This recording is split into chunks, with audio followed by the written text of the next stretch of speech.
everybody? Welcome back to Record-ology. This is going to be fun. Today, we're going to tear something apart for absolutely no good reason. That's right, we're tearing apart the Fluance, which I love the Fluance, and I really hope that I can manage to take it apart and put it back together without damaging anything, because I've been using this as my daily driver for a couple of weeks now. I really do enjoy it. But anyway, this ought to be interesting. I'm curious how it works, what it looks like on the inside. You're not going to want to miss this.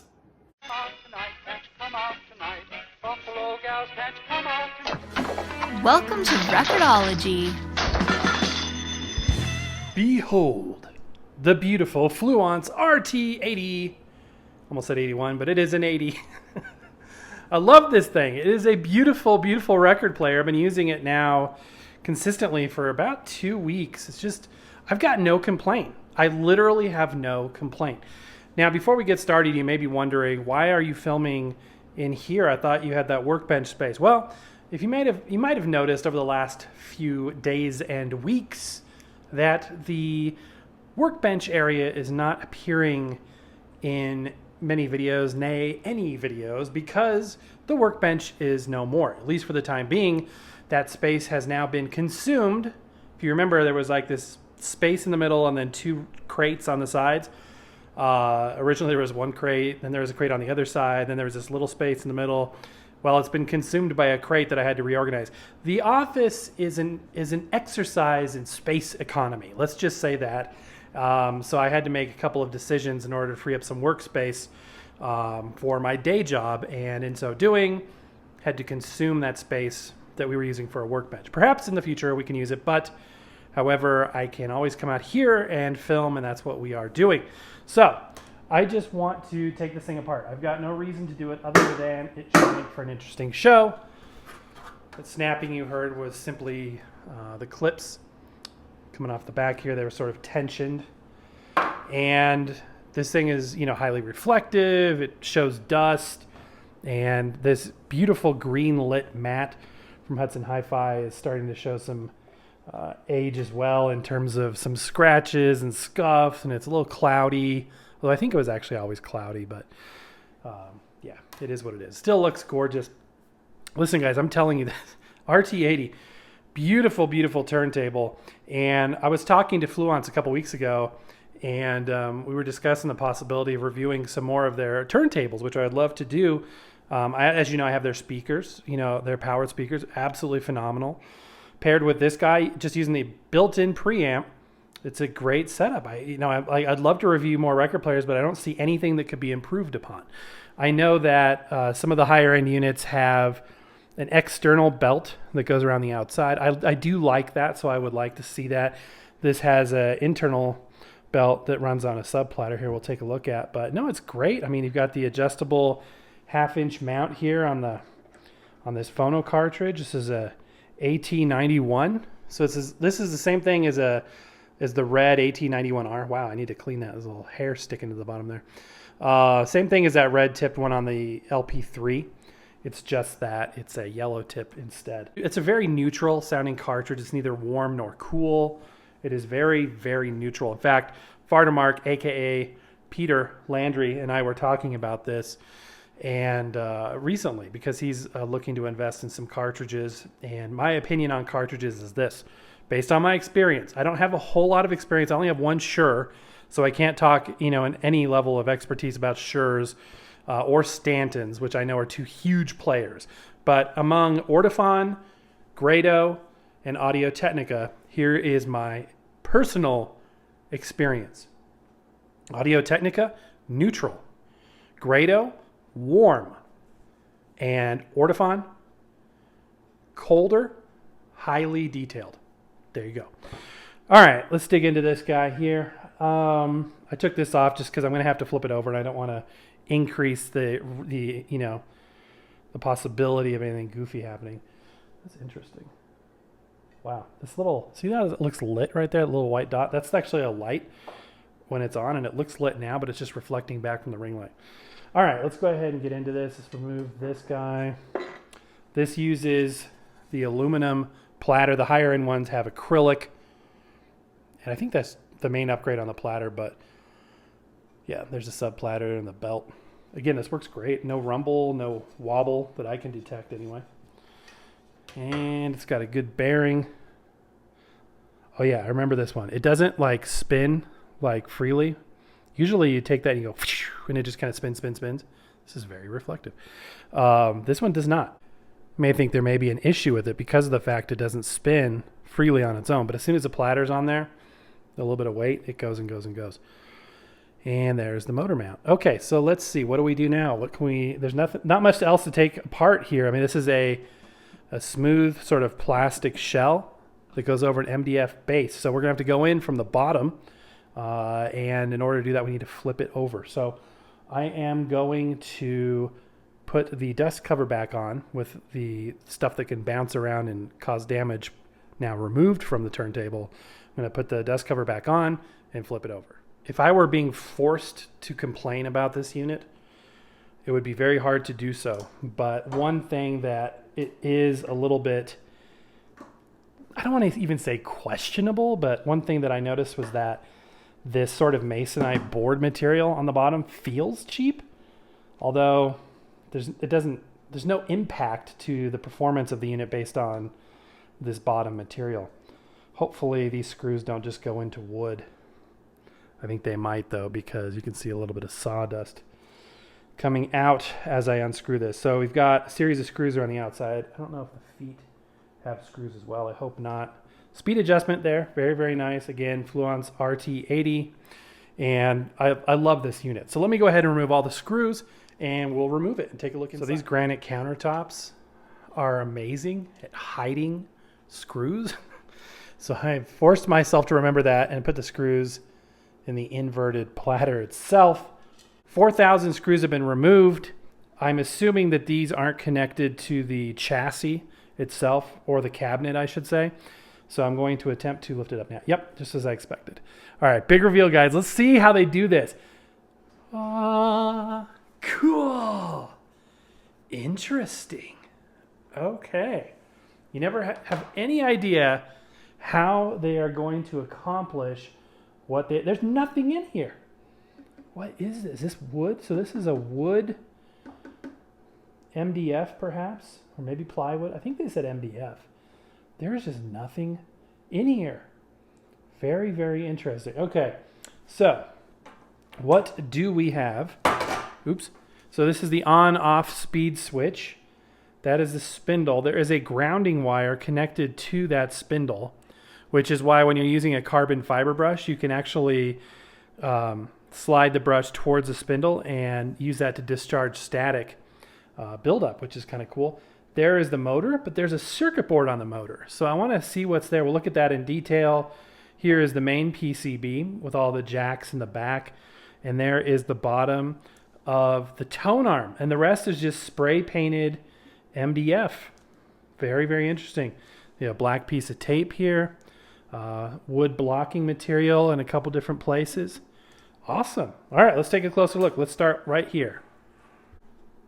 Okay, there's not a whole lot to look at here, but it's interesting how well this is labeled. You can see the traces on this small board here. Even though we're looking at the opposite side of it, you can follow those contact traces around by those green lines, which is really interesting. It shows that it's, from a circuit standpoint, it's, some switches and very, very basic control at that. There's power and switches. That's basically it. I love the labeling up there. A, B, power, adapter, and what does that say? DGND, ground perhaps. But really, really cool. A couple of very clear indicators as to where the screws go, which is really, really neat. All right, let's look at the spindle next. All right, there is the bottom of the spindle. I'm not sure, is this tacky? It's hardened. It looks like it might have been tacky at one point. Is there a reason, educate me here, is there a reason why there is a grounding wire connected to the spindle other than what I talked about before? Is that simply a way to discharge static, or is there another purpose? Let me know. There's also, I don't know if this is supposed to be a letter T, but there's a letter T either in paint or glue. I'm not sure what the point of that is. Let's go over here and take a look at the motor. Okay. It's really interesting. There's a lot going on. So we've got the two potentiometers in white there. So using that, we can actually change and adjust the speed. This is a DC motor, so it is speed adjustable right there on the motor itself. Again, usually, perhaps this motor just has some of this functionality exposed, whereas the JYK motor that we see on everything else just has it, you know, kind of capped off, and slots for the speed controls is the only access point. But you can see we've got some resistors there. Very interesting. A pluggable wire assembly and some wires that are glued. And you can see there that this is a Sankyo motor, which is a very good motor. This is one step up, I would say, from the JYK motors. Let me know down in the comments below what your experience is, but from what I understand, this is a step up. If you look at that logo, it kind of looks like a Mercedes. This is powered by Mercedes. No, not quite that cool, not quite that cool. Here is the main PCB. We got a lot going on here. Let's zoom in a little bit. So we've got some capacitors, and there are some ICs, some resistors, obviously all the electronic components. You guys are probably laughing like, this guy doesn't know what he's talking about. My basic electrical understanding is very, very basic. Very, very basic, as you could probably pick up on. I can basically spot capacitors, resistors, transistors, etc., switches, potentiometers. That is about it.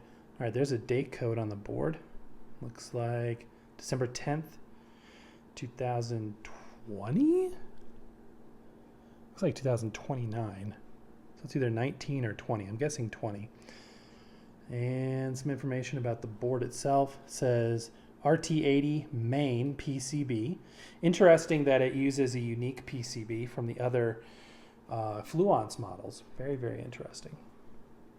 That's about it, at least as far as what I can tell. Let's look at the back of those connectors. First, let's look at the front of the connector. So we've got stereo RCA right there.